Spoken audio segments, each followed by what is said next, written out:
నమస్తే, welcome to SRK news. ఈనాటి వార్తా విశేషాలు.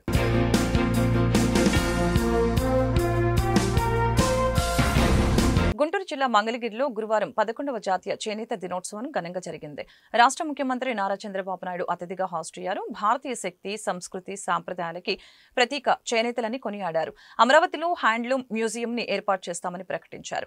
55,500 మంది చేనేత కార్మికులకు 2 లక్షల చొప్పున 27 కోట్ల రుణాలు ఇచ్చామని గుర్తు చేశారు. చేనేత కార్మికులకు తొలిసారిగా 50 ఏళ్లకే పెన్షన్ ఇవ్వాలని నిర్ణయించామని చెప్పారు. మరమగ్గాలకు 500 యూనిట్లు ఉచితంగా ఇస్తామని చెప్పారు. మంత్రులు లోకేష్, తదితరులు కార్యక్రమంలో పాల్గొన్నారు. ఈ రోజు 11వ చేనేత జాతీయ దినోత్సవాన్ని మనం పెట్టుకుంటున్నామంటే దీనికి కారణం ఇది ఒక చరిత్ర అని చెప్పి కూడా నేను మీకు తెలియజేస్తున్నా. ఈరోజు మనందరం ఒక్కసారి ఆలోచిస్తే తెలుగుదేశానికి చేనేతన్నకు అవినాభావ సంబంధం ఉంది. మొట్టమొదటిగా ఎన్టీ రామారావు గారు ఏదైతే పార్టీ పెట్టిన మొదటి సంవత్సరం సగం ధరకే చీరా దోవతి ప్రవేశపెట్టి నేతన్నకి ఉపాధి కల్పించిన పార్టీ, ఉపాధి కల్పించిన నాయకుడు నందమూరి తారక రామారావు గారని చెప్పి మీకు తెలియజేస్తున్నా. అక్కడి నుంచి ప్రారంభించాం. ఈరోజు ఒకసారి చూస్తే వ్యవసాయం తర్వాత ఎక్కువ మంది ఆధారపడే ఏకైక పరిశ్రమ చేనేత పరిశ్రమ. దగ్గర 1,22,644 కుటుంబాలు దీనిపైన ఆధారపడతాయి. నేను చాలాసార్లు పోరాడాను. 40 సంవత్సరాలు నా జీవితంలో రాజకీయ చరిత్రలో ఏ ఒక్క వర్గానికైతే ఎక్కువ పోరాడని అడిగితే అది ధైర్యంగా చెప్పగలుగుతాను. ఈ చేనేత వర్గం కోసం రాజీ లేని పోరాటం చేశాం. అధికారంలో ఉంటే పనులు చేశాం, ప్రతిపక్షంలో ఉంటే మీ తరపున పోరాటాలు చేసిన విషయం కూడా ఒక్కసారి గుర్తు తీసుకొస్తున్నాను. 2014 నుంచి 19 వరకు 5 ఏళ్లలో చేనేతకు అండగా నిలబడ్డాం. 110 కోట్ల రూపాయలు చేనేత కళాకారులకి రుణాలు మాఫీ చేశాం. దీనికోసం అపోజిషన్లో పోరాడాం. చీరాల్లో ఇప్పటి కూడా నాకు గుర్తు. నేను ఆ రోజు వచ్చి పెద్ద ఎత్తున నిరసన తెలియజేసి ధర్నాలు కూడా చేసి పాత ప్రభుత్వం చేయకపోతే దాన్ని మాఫీ చేసిన ఘనత తెలుగుదేశం ప్రభుత్వాన్ని. 55,500 మందికి చేనేత కార్మికులకి 2 లక్షల రూపాయలు చొప్పున 27 కోట్ల రూపాయలు రుణాలు ఇచ్చాం. ఇంకో పక్క 90,765 కుటుంబాలకి 100 యూనిట్లు కరెంటు ఉచితంగా ఇచ్చాం. ఇంకో పక్క చేనేత కార్మికులకి మొట్టమొదటిసారిగా 50 సంవత్సరాలకే పింఛన్ ఇవ్వాలని నిర్ణయించిన పార్టీ తెలుగుదేశం పార్టీ. పులివెందులలో ఎమ్మెల్సీ రమేష్ యాదవ్ పై దాడిని ఖండిస్తూ గురువారం గుంటూరు నగరంలో వైసీపీ శ్రేణులు నిరసన కార్యక్రమాన్ని చేపట్టారు.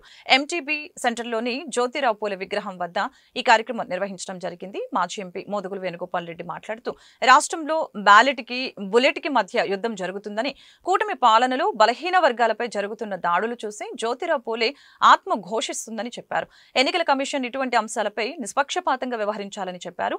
నారా లోకేష్ రెడ్ బుక్ రాస్తే తాము రక్తం సిరాతో రాస్తామని హెచ్చరించారు. వైసీపీ నగర అధ్యక్షురాలు నూరి ఫాతిమా, వేణుగోపాల్ తదితరులు పాల్గొన్నారు.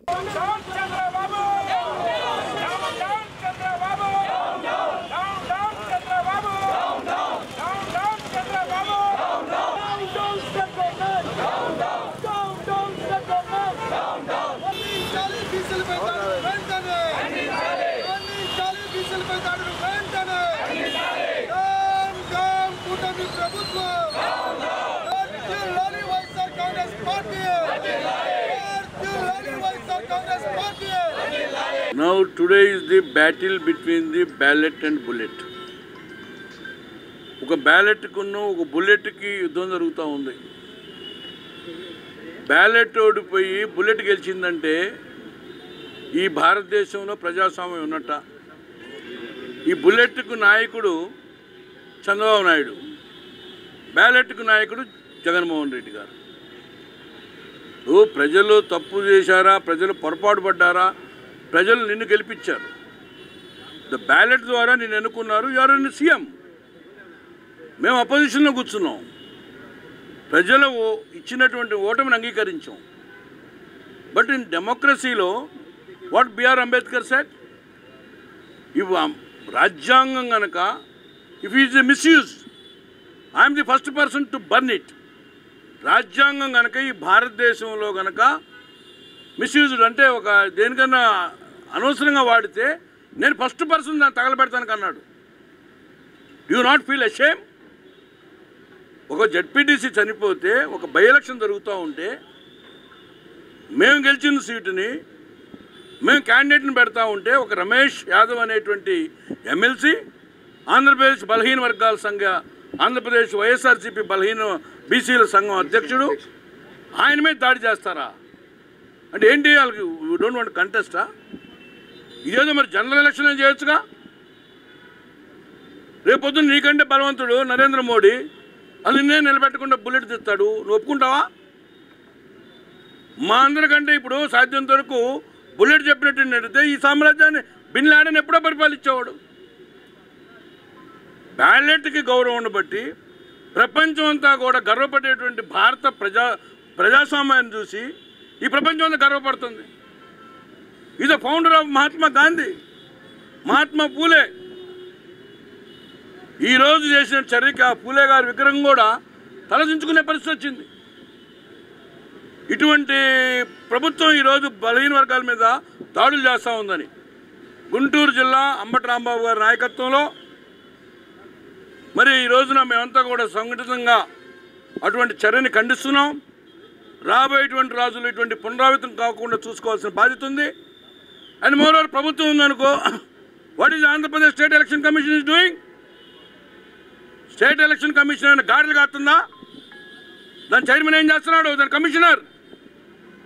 పారదర్శకంగా ఎలక్షన్ జరిపించాల్సినటువంటి బాధ్యత ఎలక్షన్ కమిషన్ మీద లేదా?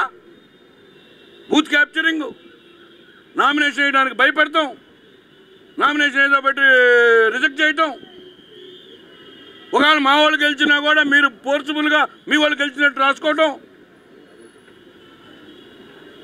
ఇటుపోతుంది ఈ ప్రజాస్వామ్యం.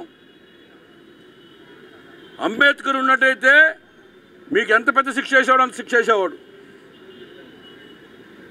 అందుకనే నేను వీఆర్ డిమాండింగ్ పారదర్శకంగా ఈ ఆంధ్రప్రదేశ్ ఎలక్షన్ జరగాలి. ఎటువంటి పరిస్థితుల్లో హింసకు తావులేదు. నేను I'm demanding the election commission, Andhra Pradesh state election కమిషన్ని అక్కడ జరిగిన వాటి మీద చర్యలు తీసుకోండి, లేకపోతే మేము ఎంత దూరమైనా పోతాం. ఎందుకంటే ఈ రోజున ఒక కట్టుకునేటువంటి రోజులో ఒక ఎమ్మెల్సీ ఎముకలు ఎర్రగొట్టుకునేటువంటి పరిస్థితి వచ్చిందంటే నీ ఫెయిల్యూర్ కాదు ఎలక్షన్ కమిషన్. నీకు రెండు కళ్ళు సమానంగా ఉండాలి. ప్రభుత్వం చేతిలో పనిచేసేటువంటి మీరు గుమ్మస్తాలు కాదు, యూఆర్ ఇండిపెండెంట్.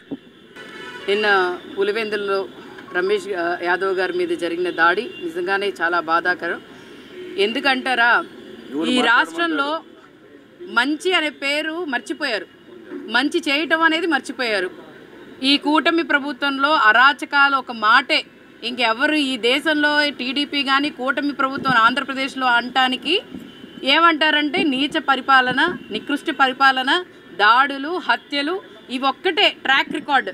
అంతే తప్ప మంచి అనేది, లేకపోతే మంచి సేవ చేయటం అనేది, లేకపోతే వాళ్ళు ఎమ్మెల్యేలు గెలిచిన తర్వాత ప్రజలకు అందుబాటులో ఉండటం, ఇవన్నీ అంటే గత ప్రభుత్వంలో జగన్మోహన్ రెడ్డి గారు ప్రజలకు వెంటే నాయకులు అన్నట్టు ఏ విధంగా ఉన్నారో ఇప్పుడు అది భిన్నంగా చెప్పుకునే విధంగా ఈ రాష్ట్రం తయారవుతుంది. ఏంటో చంద్రబాబు నాయుడు గారు నిజంగా ఒకళ్ళ మీద దాడి చేస్తానో అలా దాడి చేసుకుంటే పోతే ప్రతి మనిషి మీద దాడి చేయాల్సి వస్తుంది మీరు. ఎందుకంటే ఏదో ఆ ఎమ్మెల్సీ గారి మీద దాడి చేసినంత మాత్రాన భయపడి అందరూ ఒక అడుగు వెనకేస్తారనుకుంటారు. కానీ ఎవ్వరు అడుగు వెనక వేసే ప్రసక్తే లేదు. ఏదైనా కూడా ధైర్యంగా నుంచోని చేసి గెలిచినా ఓడినా నికార్సుగా నుంచోని మేము ప్రజల్ని ఓటు అడుగుతాం, నిజాయితీగా అడుగుతాం, మేము చేసిన పరిపాలన గురించి అడుగుతాం. అంతే తప్ప మీలాగా దొంగ ఓట్లు వేయటమో, లేకపోతే మీలాగా ఈవీఎంలు ట్యాంపర్ చేయటమో, లేకపోతే మీలాగా ఏమో అరాచకాలు చేయటమో, గూండాయిజం చేయటమో, ఇవన్నీ చేసేవి వైఎస్ఆర్సీపీ పార్టీ కాదు. చేయాలని అనుకుంటే ఎప్పుడో చేసేది. కానీ ఆ దృష్టి, ఇది మాకు లేదు. ప్రజల దగ్గర నుంచి మందన పొందటమే, ప్రజలకి మంచి చేయటమే, ప్రజల కోసం ఏ విధంగా జగన్మోహన్ రెడ్డి గారు వైఎస్ఆర్సీపీ పార్టీ స్థాపించారో ఆ పార్టీ మీద ఈ రోజు వరకు కట్టుబడి ఉండి ప్రతి ఒక్కటి కూడా ఈ రోజు కూడా ప్రజల వెంటే ఉంటాను అని చెప్పి జగన్మోహన్ రెడ్డి గారు వెంట ఉంటున్నారు. ఏదో పులివెందుల్లో ఈ రోజు మీరు జరుగుతున్న ఈ బై ఎలక్షన్స్ గురించి ఎందుకు అంత కాన్సన్ట్రేషన్ ఎందుకు చేస్తున్నారు? ప్రజలకు మంచి చేయడంలో కాన్సన్ట్రేట్ చేయండి, అది బాగుంటుంది. ప్రజలకి ఏమైనా అందుబాటులో ఉండటం కానీ, వాళ్ళకి న్యాయం చేసే విధంగా కానీ, లేకపోతే మీరు చెప్పిన హామీలు కానీ అవన్నీ పూర్తి చేయడంలో మీరు విఫలమయ్యారు. ప్రజల్లోకి వెళ్ళలేకపోతున్నారు. అందుకోసం వైఎస్ఆర్సీపీ వాళ్ళ మీద దాడులు చేస్తా పోతున్నారు. వైఎస్ఆర్సీపీ వాళ్ళ మీద అబద్ధపు కేసులు పెట్టి వాళ్ళని జైల్లో వేస్తున్నారు. ప్రతి ఒక్కరు కూడా ప్రజలు గ్రహిస్తున్నారు. బట్టిప్రోలుకు చెందిన 59 ఏళ్ల బలరాం బ్రెయిన్ డెడ్ కారణంగా చనిపోయిన అవయవదానంతో సజీవంగా నిలిచారు. కారు ఢీకొనటంతో గాయపడిన బలరాంని కుటుంబ సభ్యులు గుంటూరు ఆస్టర్ రమేష్ హాస్పిటల్లో చికిత్స అందించారు. అయితే బ్రెయిన్ డెడ్ అవడంతో కుటుంబ సభ్యులు ముందుకు వచ్చి 2 కిడ్నీలు, 1 లివర్ దానం చేశారు. గుంటూరు ప్రభుత్వ ఆసుపత్రి సూపరింటెండెంట్ డాక్టర్ రమణ ఎస్ఎస్వి పాల్గొని అవయవదానం చేసినందుకు బలరాం కుమారుడు భార్యకి ప్రశంసా పత్రాన్ని అందజేసి అభినందించారు. హాస్పిటల్ సీఈఓ రాయపాటి మమత తదితరులు కార్యక్రమంలో పాల్గొన్నారు. సైకిల్ మీద వెళ్తుంటే దురదృష్టవశాత్తు యాక్సిడెంట్ జరగటము, తలకి బలమైన గాయం తగలటము, బ్రెయిన్ డెడ్ అవటము, ఆర్గాన్స్ ఇవాళ రిట్రీవ్ చేయడానికి రమేష్ హాస్పిటల్లో వీరు మంచి ప్రయత్నమే చేశారు. ఇక్కడ అనూష తను ఒక గొప్ప కౌన్సిలర్, చాలా బాగా కౌన్సిలింగ్ చేసి వాళ్ళు పిల్లలిద్దరు కూడా బాగా ఎడ్యుకేటెడ్, ఇద్దరు బీటెక్ చదివి ఉన్నారు, యూత్ వారి ఫాదర్కి ఇలా జరిగింది, బ్రెయిన్ డెడ్ అయింది.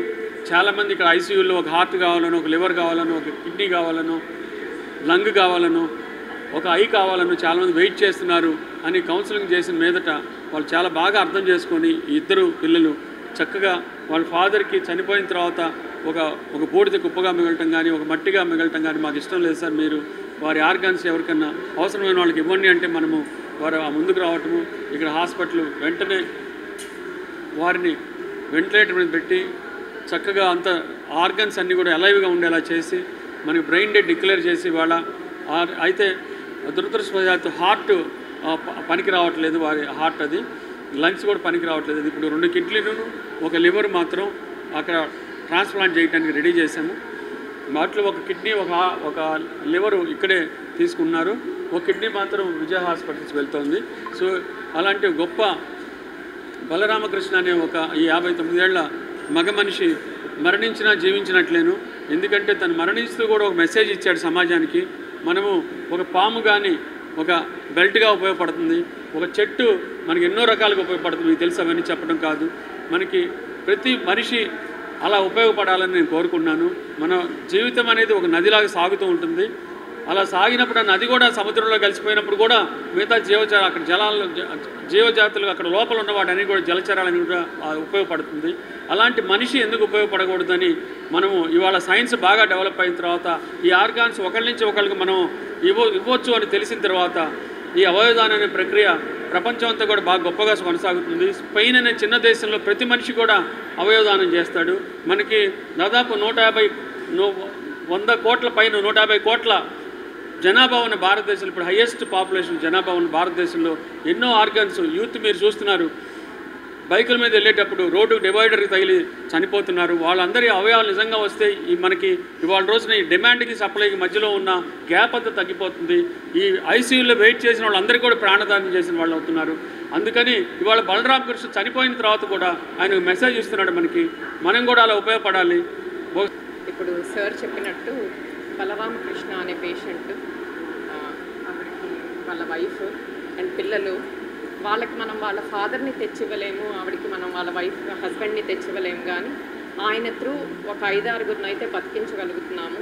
వెళ్ళిపోయిన వాళ్ళని ఎదురికి తాలేము, కానీ ఆయనలాగా ఆయన ఇంకా బతుకున్నారు అనే ఫీలింగ్ మాత్రం పిల్లలకి ఆవిడకి తప్పకుండా వస్తుందని నేను అనుకుంటున్నాను.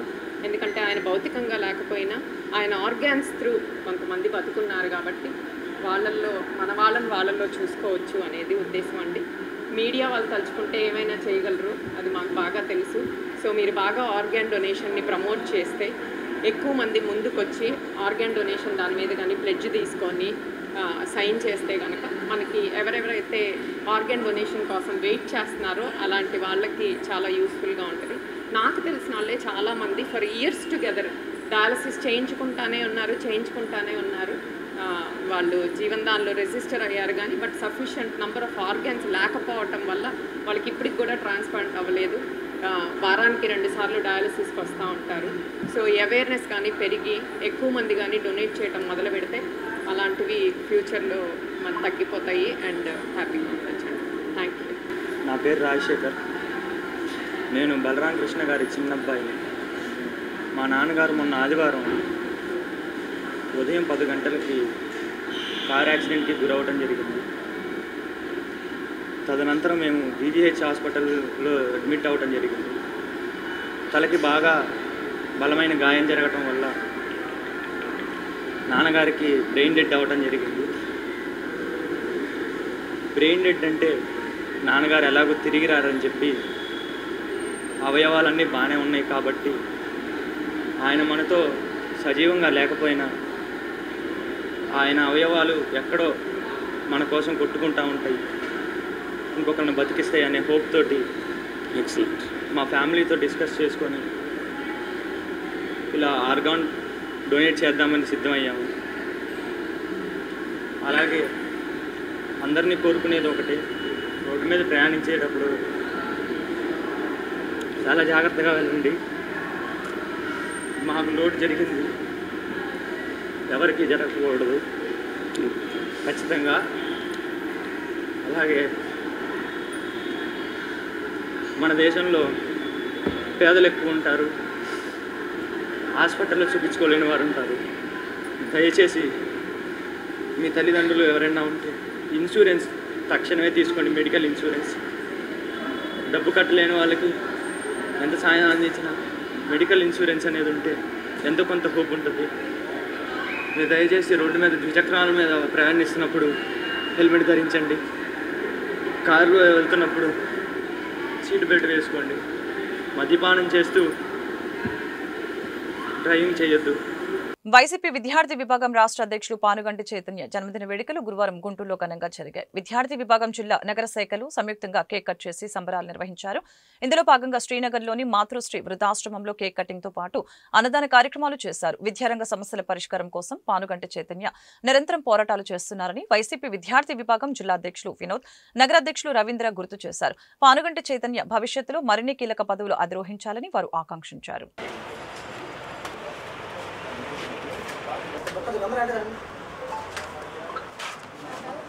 ఈరోజు పుట్టినరోజు శుభాకాంక్షలు తెలుపుకుంటున్న మా అన్నయ్య వైఎస్ఆర్సీపీ రాష్ట్ర విద్యార్థి విభాగం అధ్యక్షులు శ్రీ పానుగంటి చైతన్య గారి జన్మదిన శుభాకాంక్షలు తెలియజేస్తూ అందులో భాగంగా మాతృశ్రీ వృద్ధాశ్రమంలో వృద్ధులకు అన్నదాన కార్యక్రమం చేయడం జరిగింది.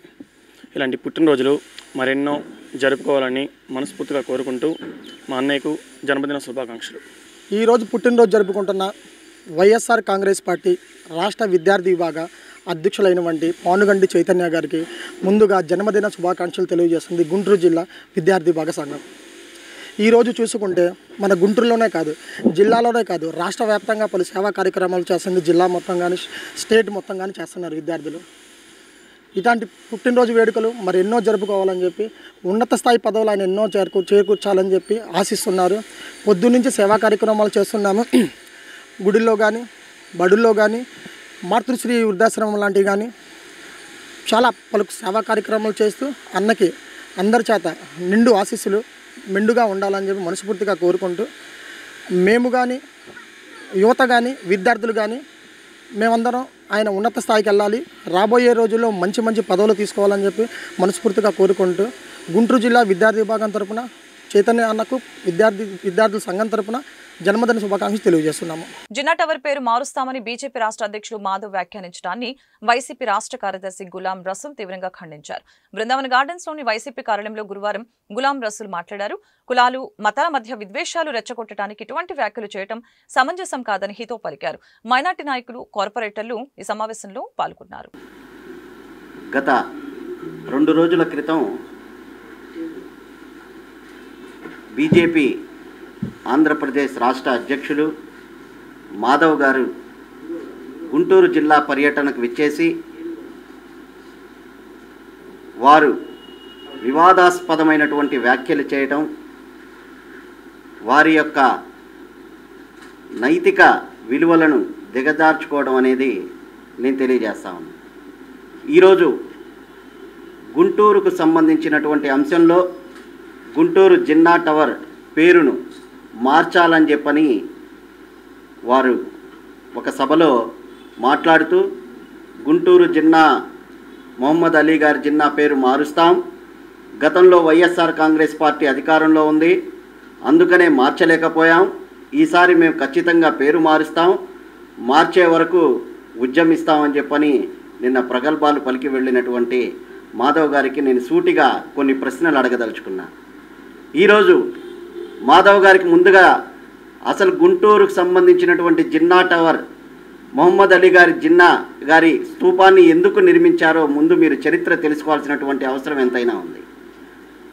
ఏ కారణంతో వారి పేరు మీద ఉన్నటువంటి జిన్నా టవర్ని అక్కడ జిన్నా టవర్గా ఏర్పాటు చేశారు, ఎవరు అక్కడ ఏర్పాటు చేశారు, ఎవరు ఆ జిన్నా టవర్ని ప్రారంభోత్సవం చేశారని చరిత్రను తెలుసుకోకుండా ఇష్టానుసారంగా మాట్లాడటం, వివాదాస్పదమైనటువంటి వ్యాఖ్యలు చేయడం, మనుషుల మధ్య, కులాల మధ్య, మతాల మధ్య విద్వేషాలు రెచ్చగొట్టాలి అని వారి యొక్క ఉనికిని కాపాడుకోవాలి, వారి యొక్క నైజాన్ని నిన్న బయటపెట్టినటువంటి పరిస్థితిని గుంటూరు జిల్లా వాసులు తీవ్రంగా ఖండిస్తూ ఉన్నాం. నేను ముందుగా చెప్పదలుచుకున్నా, జిన్నా టవర్ని ఏర్పాటు చేసినటువంటి మొహమ్మద్ అలీ గారు జిన్నా గారు ఈ దేశ స్వాతంత్రం కోసం వారి యొక్క పోరాటాలు, ఎన్నో పోరాటాలు చేసి ఈ స్వాతంత్రం కోసం పోరాటాలు చేసినటువంటి వారు అనేక మంది జైళ్ల పాలైతే వారిని జైళ్ల నుంచి తీసుకొచ్చి అనేక మందికి కొంతమందికి తప్పుడు కేసుల్లో కూడా ఉరిశిక్షలు పడితే ఆ ఉరిశిక్షలు కూడా రద్దు చేసి వారు ఎప్పుడు స్వాతంత్ర పోరాటంలో ముందస్తుగా ఉండి స్వాతంత్రం కోసం పోరాడి వారు దేశ విభజనలు అయిన తర్వాత వారు పాకిస్తాన్కి వెళ్ళడం జరిగింది.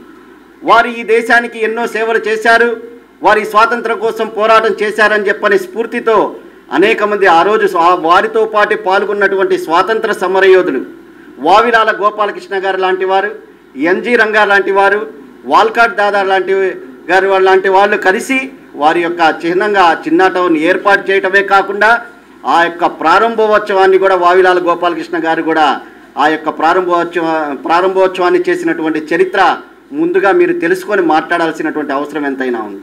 ఈ వార్తలు ఇంతటితో సమాప్తం. మరొక బులెటిన్లో మళ్ళీ కలుద్దాం. నమస్కారం.